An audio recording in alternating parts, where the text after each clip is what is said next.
ఒక ఊరిలో దయ్యాల్ని బంధించే ఒక మంత్రగాడు ఉన్నాడు. ప్రతి ఆదివారం చుట్టుపక్కల గ్రామాల నుంచి పదుల సంఖ్యలో వాళ్లకు పట్టిన దెయ్యాల్ని విడిపించుకోవడానికి వచ్చేవాడు. అలా వచ్చిన వాళ్లకు దెయ్యాన్ని విడిపించి వాళ్ళ తల వెంట్రుకలు కొన్ని తీసి ఒక శిలకి చుట్టి అందులో ఆత్మల్ని బంధించి ఆ శిలని అదే ఊరిలో ఉన్న చింత చెట్టుకి కట్టేవాడు. ఈ తంతు గత 20 ఏళ్లగా జరుగుతుంది. ఆ చెట్టు నిండా శిలలే. ఆ చెట్టు వైపు ఎవ్వరు వెళ్ళేవాళ్ళు కాదు. కనీసం ఆ చెట్టు కాసే చింతకాయలను కూడా ఎవ్వరూ వాడేవాళ్ళు కాదు. క్రమంగా ఆ చింత చెట్టు ఆత్మలను స్టోర్ చేసే గోస్ట్ స్టోరేజ్ ఏరియాలా మారింది. ఈ మధ్యకాలంలో దయ్యాలు పట్టిన వాళ్ళ సంఖ్య బాగా పెరిగిపోయింది.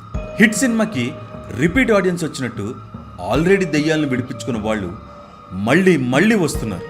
ఇదంతా అదే ఊరికి సంబంధించిన కుర్రాడు గమనించడం మొదలుపెట్టాడు.